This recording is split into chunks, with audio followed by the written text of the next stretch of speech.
الحمد لله كفى وسلام على عباده الذين اصطفى أما بعد. أعوذ بالله من الشيطان الرجيم. بسم الله الرحمن الرحيم. ألهاكم التكاثر حتى زرتم المقابر كلا سوف تعلمون ثم كلا سوف تعلمون كلا لو تعلمون علم اليقين لترون الجحيم ثم لترونها عين اليقين ثم لتسألن يومئذ عن النعيم. صدق اللہ العظیم. محترم سامعین کرام، اللہ رب العزت کا احسان اور کرم ہوا کہ اللہ تبارک و تعالی نے ہمیں رمضان المبارک کے مقدس مہینے میں تراویح پڑھنے کی توفیق نصیب فرمائی. آج جو ہے سورہ تکاثر کی تفسیر ہوگی. تکاثر کے معنی عربی زبان میں آتے ہیں کثرت کے ساتھ مال اور دولت جمع کرنا، اور اسی طرح اس مال کو حرص کے ساتھ جمع کرنا اور اس مال کو جمع کرنے میں ایک دوسرے پر فخر کرنا. اللہ تبارک و تعالی نے اس صورت میں مال کی مذمت اور برائی ذکر فرمائی ہے. اللہ تبارک و تعالی فرماتے ہیں الہاکم التکاثر، ایک دوسرے سے بڑھ چڑھ کر دنیا کا عیش حاصل کرنے کی ہوس نے تمہیں غفلت میں ڈال رکھا ہے. یعنی آج دنیا میں جو حال چل رہا ہے کہ ہر آدمی دنیا کا عیش حاصل کرنے کے لیے ایک دوسرے سے آگے بڑھ رہا ہے، اور اس آگے بڑھنے کے لیے ہوس دل میں پیدا ہو رہی ہے، اور اس ہوس نے جو ہے آدمی کو ایسا غافل بنایا ہے کہ اسے اللہ کا حکم یاد نہیں ہے، اور نہ اسے نماز یاد ہے، نہ روزہ یاد ہے، اور نہ حلال و حرام کی پرواہ ہے. بس اچھا سے اچھا گھر بنانے کی فکر، اچھی سے اچھی گاڑی لینے کی فکر، اور اچھا سے اچھا دنیا کا عیش حاصل کرنے کی فکر نے اسے غافل بنا رکھا ہے. اللہ تبارک و تعالی فرماتے ہیں حتی زرتم المقابر، کہ تمہیں غفلت نے تو ڈال رکھا ہے یہاں تک کہ تم قبرستانوں میں پہنچ جاتے ہو. یعنی یہ غفلت تم پر اس وقت تک رہتی ہے کہ تم خود قبر میں پہنچ جاتے ہو اور تمہیں احساس نہیں ہوتا کہ جو ہے تم نے دنیا میں صرف مال جمع کرنے کی حرص میں ہی زندگی گزاری ہے، اور تمہیں اللہ کے حکم یاد نہیں رہتے. اور حضرت عبداللہ رضی اللہ عنہ فرماتے ہیں کہ میں اللہ کے نبی صلی اللہ علیہ وسلم کی خدمت میں پہنچا تو آپ جو ہے سورہ تکاثر پڑھ رہے تھے، اور آپ صلی اللہ علیہ وسلم فرما رہے تھے یقول ابن آدم مالی مالی وہل لک من مالک الا ما اکلت فافنیت او لبست فابلیت او تصدقت فامضیت. اللہ کے نبی فرما رہے تھے کہ آدمی کہتا ہے میرا مال میرا مال میرا مال، حالانکہ اس میں تیرا حصہ اتنا ہی ہے جتنا تو نے کھا کر ختم کر دیا، یا پہن کر بوسیدہ کر دیا، یا صدقہ کر کے آگے بھیج دیا، اور اس کے سوا جو کچھ ہے وہ تیرے ہاتھ سے جانے والا ہے، اور تو اس کو لوگوں کے لیے چھوڑنے والا ہے. یعنی آدمی جو دنیا میں مال مال جو کرتا ہے، بزرگوں جو کھا کر ختم کیا، جو پہن کر پرانا کیا، وہی ہمارا ہے. اگر چھوڑ کر مریں گے تو وہ دوسروں کا ہو جائے گا، اولاد کا ہوگا، وارثین کا ہوگا، وہ ہمارا نہیں ہوگا. ہاں، اسی لیے آج تجربہ بتاتا ہے کہ جس باپ نے کروڑوں کی جائیداد اولاد کے لیے چھوڑی ہے، آج ان کی اولاد اپنے باپ کے ایصال ثواب کے لیے 10,000 روپے صدقہ کرنے کے لیے 10 بار سوچتی ہے۔ تو بزرگوں، مرنے کے بعد تو کوئی یاد نہیں رکھتا، سب جو ہے 4 دن رو کر بھول جاتے ہیں۔ ساتھ میں آنے والا عمل وہ ہے جو ہم خود کر کے جائیں گے۔ تو اس لیے دنیا میں اتنی مال کی فکر اچھا نہیں ہے کہ خود محنت کر کے کمانا اور دوسروں کے لیے چھوڑ کر جانا، جو ہمیں جو ہے اپنے دعاؤں میں بھی یاد نہیں رکھتے۔ اس لیے اللہ تبارک و تعالی جو ہے، اللہ کے نبی صلی اللہ علیہ وسلم نے آدمی کی حرص بتائی، لو کان لابن آدم وادیا من ذهب لأحب ان يكون له وادیان ولن يملأ فاه الا التراب ويتوب الله على من تاب۔ اللہ کے نبی فرماتے ہیں کہ اگر انسان کے لیے ایک وادی سونے یعنی گولڈ کی اسے مل جاتی، یعنی ایک جنگل سونے سے بھرا ہوا اسے مل جائے، تو وہ اس پر بس نہیں کرے گا، بلکہ وہ تمنا کرے گا کہ اس کے لیے سونے کے 2 جنگل ہو جائیں۔ جس کو 2 ہوں وہ 4 کی تمنا کرے گا۔ اللہ کے نبی فرماتے ہیں کہ اس کے منہ کو تو صرف قبر کی مٹی ہی بھر سکتی ہے، اور اللہ اس آدمی کی توبہ کو قبول کرتے ہیں جو اللہ کی طرف رجوع ہوتا ہے۔ تو بزرگوں، اللہ تبارک و تعالی نے جو ہے دنیا کی بے حیثیتی بتائی کہ آدمی جو ہے ایک دوسرے سے آگے بڑھنے کی حرص میں آخرت کو جو ہے بھول جاتا ہے، اللہ کے حکموں کو جو ہے بھول جاتا ہے۔ اللہ تبارک و تعالی آگے فرماتے ہیں، کلا سوف تعلمون ثم کلا سوف تعلمون، ہرگز ایسا نہیں چاہیے، تمہیں عنقریب سب پتہ چل جائے گا۔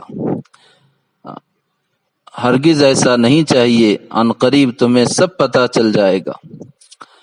کلا لو تعلمون علم الیقین، ہرگز نہیں، اگر تم یقینی علم کے ساتھ یہ بات جانتے ہوتے تو ایسا نہ کرتے۔ یعنی جو اگر تمہیں یقین کے ساتھ پتہ ہوتا کہ مرنے کے بعد اس مال کا جو حساب دینا ہے، تو اس کو حاصل کرنے میں ایسے حلال و حرام کی پرواہ کیے بغیر ایسے نہ لگ جاتے۔ آگے اللہ فرماتے ہیں، لَتَرَوُنَّ الْجَحِيمَ، بے شک تم ضرور دیکھو گے دوزخ کو، ثُمَّ لَتَرَوُنَّهَا عَيْنَ الْيَقِينِ، پھر یقین جانو کہ تم اسے بالکل یقین کے ساتھ دیکھ لو گے۔ یعنی ایک تو آج سن رہے ہیں کہ دوزخ کو دیکھنا ہے، اور ایک کل قیامت کے دن اسے خود اپنی آنکھوں سے جب دیکھ لو گے کہ دوزخ ہے، تب تمہارے یقین میں اور اضافہ ہوگا۔ اور اگر یہ سب باتیں تمہیں پتہ ہوتی تو تم دنیا میں یہ کام نہیں کرتے۔ تو بزرگوں، جیسا ایک تو ہوتا ہے سننا، سن کر یقین کرنا، ایک ہوتا ہے دیکھ کر یقین کرنا۔ روایتوں کے اندر ہے کہ حضرت موسیٰ علیہ السلام جب کوہ طور پر تشریف لے گئے اور ان کی قوم بچڑے کی پوجا میں لگ گئی، تو اللہ نے انہیں کوہ طور پر خبر دی تھی کہ تمہاری قوم اس کام میں مبتلا ہو گئی ہے، مگر موسیٰ علیہ السلام پر اس خبر سے اتنا اثر نہیں ہوا جتنا جب واپس آ کر خود بنی اسرائیل کو اپنی آنکھوں سے دیکھا، تو اس کا اثر یہ ہوا کہ بے اختیار تورات کی تختیاں آپ کے ہاتھ سے چھوٹ گئیں، یعنی اتنا اثر ہوا۔ تو ایک تو سننے کے بعد اثر ہوتا ہے، ایک دیکھنے کے بعد۔ تو دیکھنے کے بعد جو اثر ہوتا ہے وہ 100% یقین کے ساتھ ہوتا ہے۔ تو اللہ فرماتے ہیں کہ تم دوزخ کو ضرور دیکھو گے۔ آگے اللہ تبارک و تعالی فرما رہے ہیں، ثم لتسألن یومئذ عن النعیم، پھر تم سے اس دن نعمتوں کے بارے میں پوچھا جائے گا کہ ان کا کیا حق ادا کیا۔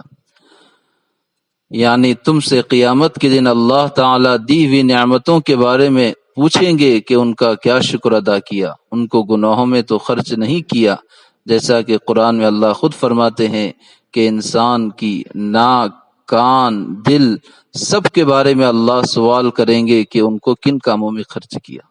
حدیث پاک کے اندر آتا ہے کہ قیامت کے دن اللہ بندے سے جس چیز کا سب سے پہلے سوال کریں گے وہ تندرستی ہے۔ اس سے کہا جائے گا کہ ہم نے تمہیں تندرستی دی تھی تو تم نے اس کا کیا حق ادا کیا؟ کیا ہم نے تمہیں ٹھنڈا پانی نہیں پلایا تھا، تم نے اس کا کیا حق ادا کیا؟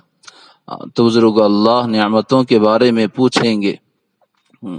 اور آج ہم جو ہے ہماری تندرستی کو کہاں خرچ کر رہے ہیں، یہ ہمارا حساب خود کر لیں کہ جب بیماری سے مجبور ہو کر بیٹھتے ہیں تب جو ہے عمل کرنے کی تمنا ہوتی ہے، لیکن جو ہے صحت نہیں ہوتی، تندرستی نہیں ہوتی تو عمل نہیں کر پاتے، اور آج تندرستی ہے تو اسے ہم گناہوں میں لگا رہے ہیں۔ حدیث پاک کے اندر آتا ہے کہ کوئی آدمی اپنی جگہ سے حشر کے میدان میں اس وقت تک نہیں ہٹ سکے گا جب تک کہ 5 چیزوں کا اس سے سوال نہ کیا جائے اور ان کا جواب نہ دے دے۔ ایک، اس نے اپنی عمر کس کاموں میں خرچ کی۔ دوسرے، اس نے اپنی جوانی کن کاموں میں خرچ کی۔ تیسرے، جو مال حاصل کیا وہ کس طریقے سے حاصل کیا۔ چوتھے، اس مال کو کہاں خرچ کیا۔ پانچویں، جو علم اللہ نے دیا تھا اس پر کیا عمل کیا۔ تو بزرگو، اللہ تعالیٰ کل قیامت کے دن ہر لذت کے متعلق پوچھیں گے، یہاں تک کہ کھانے پینے، لباس، بیوی، مکان، اولاد، حکومت، عزت، اللہ نے جو بھی نعمت دی تھی سب کے بارے میں اللہ سوال کریں گے۔ تو اس کے لیے بزرگوں ہمیشہ اللہ کی نعمتوں کا شکر ادا کرنا چاہیے، اور ان نعمتوں کو اللہ کے حکموں میں لگانا چاہیے۔ جیسے بزرگ اللہ نے آنکھ ایک نعمت دی ہے تو ان آنکھ سے جو ہے صحیح چیز دیکھنا یہ اس کا شکر ہے، اسے آنکھ سے دیکھ کر قرآن پڑھنا، آنکھوں کو صحیح استعمال کرنا۔ لیکن اسی آنکھ سے ہم جو ہے غلط چیزیں دیکھیں گے تو بزرگوں یہ آنکھ کی ناشکری ہوگی، اور اللہ کل قیامت کے دن اس کے بارے میں پوچھیں گے۔ اور خاص طور پر سورہ تکاثر کی ایک فضیلت ہے کہ اللہ کے نبی صلی اللہ علیہ وسلم نے صحابہ سے فرمایا کہ کیا تم میں سے کوئی آدمی اس بات کی طاقت نہیں رکھتا کہ روزانہ قرآن کی 1000 آیتیں پڑھا کرے؟ صحابہ نے عرض کیا کہ 1000 آیتیں کون پڑھ سکتا ہے؟ آپ نے فرمایا کہ کیا تم میں سے کوئی سورہ الہاکم التکاثر نہیں پڑھ سکتا؟ مطلب یہ تھا کہ اس سورت کو پڑھنا گویا 1000 آیتوں کے پڑھنے کے برابر ہے۔ تو بزرگو، اللہ تبارک و تعالی جو ہمیں اس سورت میں جو مضمون اللہ نے ذکر فرمائے ہیں اس پر عمل کرنے کی توفیق نصیب فرمائے۔ ایک سوال تو یہ آیا تھا کہ کیا ہم بینک میں جو پیسے رکھتے ہیں اور اس پر جو ہمیں سود اور انٹرسٹ ملتا ہے اس کو کیا کرنا چاہیے؟ سب سے پہلی بات تو یہ ہے کہ جو ہم مجبوری کے درجے میں حفاظت کے لیے پیسے جو بینک میں رکھتے ہیں اس پر جو سود آتا ہے ہمارے علماء نے لکھا ہے کہ اسے وہاں نہ چھوڑا جائے، اسے وہاں سے نکال لیا جائے۔ لیکن چونکہ جو انٹرسٹ اور سود کھانا حرام ہے اور اتنا بڑا گناہ ہے کہ سود کھانے سے اللہ تبارک و تعالی سے جنگ کا اعلان ہے، سود کھانے سے اللہ سے جنگ کا اعلان ہے، تو یہ بہت بڑا گناہ ہے۔ تو بزرگوں، اس کے لیے اس کو نکالنے کے بعد کیا کرنا چاہیے؟ تو ہمارے علماء نے لکھا ہے کہ بغیر ثواب کی نیت کے کسی غریب کو دے دیا جائے۔ جو غریب اور محتاج ہیں انہیں بغیر ثواب کی نیت کے دے دیا جائے، اور جو ہے اور کچھ نہیں کرنا ہے۔ لیکن بعض لوگ جو ہے سود جو ہے خود استعمال نہ کریں، انٹرسٹ، اس کے لیے اسے باہر کے کاموں میں خرچ کرتے ہیں۔ جیسے کسی نے جو لائٹ بل بھر دی اور یہ سوچا کہ میں نے سود نہیں کھایا، یا پھر جو ہے گاڑی میں پیٹرول ڈلوا دیا، یا پھر جو اپنے باہر کے کاموں پر خرچ کر کے یہ سمجھنا کہ ہم نے استعمال نہیں کیا، غلط ہے۔ اگر لائٹ بل بھر رہے ہیں بزرگوں تو جو بجلی اور اس کی روشنی ہم نے استعمال کیے تو سود بھی ہم نے استعمال کیا، پیٹرول بھر رہے ہیں تو اسے خود چلا رہے ہیں تو اسے بھی استعمال کیا۔ تو یہ سب بہانے بازی ہے، تو یہ سب جائز نہیں ہے۔ سود کی رقم کو بغیر ثواب کی نیت کے صرف غریب کو ہی دینا ہے، اس کے علاوہ اس کا اور کہیں خرچ نہیں ہے۔ تو یہ سوال جو ہے ساتھیوں کی طرف سے آیا تھا، اس لیے اس کا جواب دیا گیا۔ اللہ تبارک و تعالی کہنے سننے سے زیادہ عمل کرنے کی توفیق نصیب فرمائے۔ وما علینا الا